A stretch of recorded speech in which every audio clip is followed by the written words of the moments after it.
जय माता दी दोस्तों, स्वागत है आप सभी का हमारे YouTube चैनल पर। कार्तिक मास में जो व्यक्ति तुलसी स्तोत्र का पाठ करते हैं या सुनते हैं, विष्णु भगवान उनके 32 पापों को नष्ट कर देते हैं और करोड़ों तीर्थों का फल प्राप्त होता है।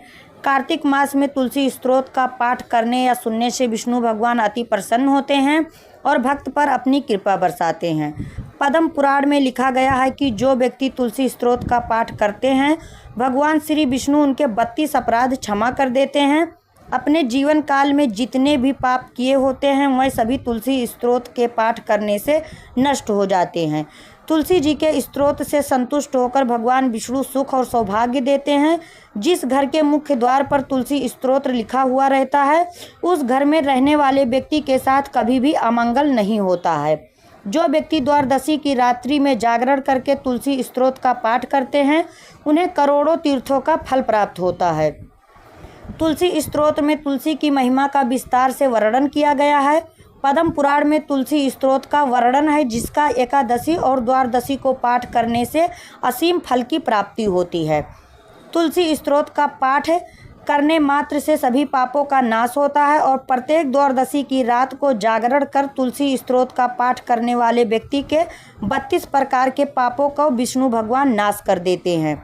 ऐसे में आइए हम सब मिलकर तुलसी स्तोत्र का पाठ करते हैं।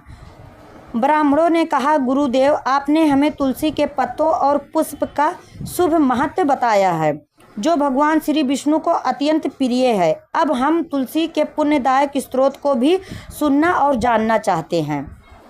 व्यास जी बोले, ब्राह्मणों, मैं तुमसे वही कहता हूँ जो पहले से स्कंद पुराण में बताया गया है। सतानंद मुनि के शिष्य कठोर व्रतों का पालन करने वाले थे।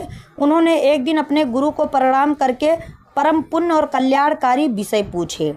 सतानंद जी बोले, हे शिष्यों, तुलसी का नाम लेने मात्र से ही भगवान श्री विष्णु, जो असुरों का दमन करते हैं, प्रसन्न हो जाते हैं। मनुष्य के पाप नष्ट हो जाते हैं और उसे अच्छे पुण्य की प्राप्ति होती है, जिसके दर्शन मात्र से ही करोड़ों गौदान के बराबर फल मिलता है। उस तुलसी का पूजन और वंदन क्यों ना किया जाए। हम लोग कलयुग में वह लोग धन्य हैं जिनके घर में प्रतिदिन शालिग्राम शिला की पूजा के लिए तुलसी जी का पौधा भूताल पर लहराता है।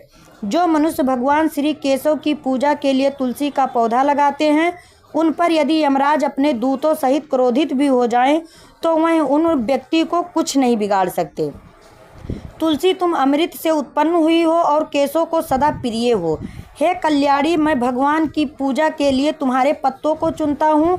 तुम मुझे वर प्रदान करने वाली बनो। तुम्हारे पवित्र अंगों से उत्पन्न पत्तों और मंजरियों से मैं सदा भगवान श्री हरि का पूजन कर सकूं। ऐसा उपाय करो। हे पुण्याई तुलसी, तुम कलयुग के पापों का नाश करने वाली हो। इस भाव से जो व्यक्ति तुलसी के पत्तों को चुनकर भगवान वासुदेव की पूजा करते हैं, उसकी पूजा का फल करोड़ों गुना बढ़ जाता है। हे देवीश्वरी तुलसी, बड़े बड़े देवता भी तुम्हारे प्रभाव का गुणगान करते हैं। मुनि, सिद्ध, गंधर्व, पाताल निवासी, नागराज, शेष और समस्त देवता भी तुम्हारे प्रभाव को नहीं जानते हैं। केवल भगवान विष्णु ही तुम्हारी महिमा को पूर्ण रूप से जानते हैं। जब क्षीर सागर मंथन प्रारंभ हुआ था, उसी समय भगवान श्री विष्णु के अंधदंश से तुम्हारा प्रकट हुआ था। श्री हरि ने तुम्हें अपने मस्तक पर धारण किया था। उस समय उनके शरीर के स्पर्श से तुम अत्यंत पवित्र बन गई थी। तुलसी, मैं तुम्हें प्रणाम करती हूँ। कृपया करो कि तुम्हारे पवित्र पत्तों से मैं श्री हरि की सच्चे भाव से पूजा कर सकूं और परम गति को प्राप्त कर सकूं। स्वयं श्री कृष्ण ने तुमसे गोमती तट पर लगाए और वृंदावन में विचरण करते हुए संपूर्ण जगत और गोपियों के कल्याण के लिए तुम्हें सेवन किए। जगत की प्रिय तुलसी, पूर्व काल में वशिष्ठ जी के कहने पर श्री रामचंद्र जी ने राक्षसों का वध करने के उद्देश्य से तुम्हें सरयू नदी के तट पर लगाए थे। हे तुलसी देवी, मैं तुम्हें प्रणाम करती हूँ। श्री रामचंद्र से वियोग में जाने पर अशोक वाटिका में रहते हुए जानकी नंदिनी सीता ने तुम्हारा ही ध्यान किए थे, जिससे उन्हें फिर से अपने प्रिय श्री राम का साथ प्राप्त हुआ था। पूर्व काल में हिमालय पर्वत पर भगवान शंकर की प्राप्ति के लिए माता पार्वती ने तुम्हें लगाए और अपनी इच्छा सिद्धि के लिए तुम्हारा सेवन किए थे। हे तुलसी देवी, मैं तुम्हें नमस्कार करती हूँ। देवता, दानव और किन्नर सभी ने नंद वन के दुष्सरापों के नाश के लिए तुम्हारा सेवन किए थे। देवी, तुम्हें मेरा नमस्कार है।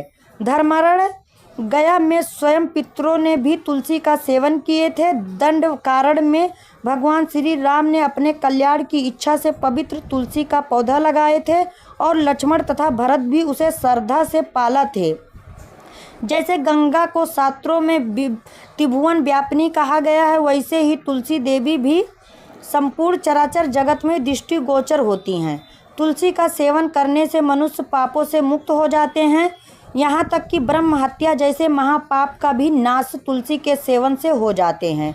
तुलसी के पत्तों से टपकता हुआ जल जो व्यक्ति अपने सिर पर धारण करता है, उसे गंगा स्नान और 10 गौदान के बराबर फल प्राप्त होता है।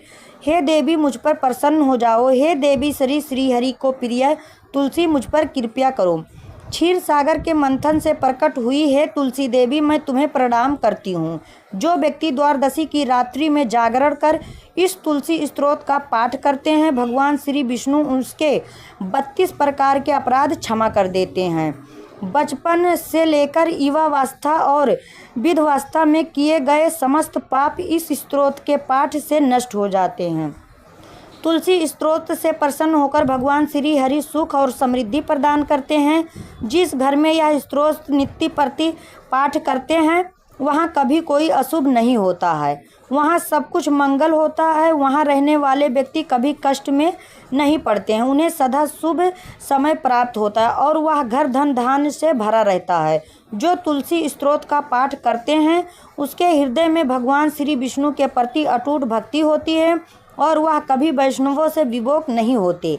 उसकी बुद्धि कभी अधर्म में विपरीत नहीं होती है। जो द्वादशी की रात्रि में तुलसी स्तोत्र का पाठ करते हैं, उन्हें करोड़ों तीर्थों के सेवन के समान फल प्राप्त होते हैं और बृहस्पति भगवान की असीम कृपा प्राप्ति होती है।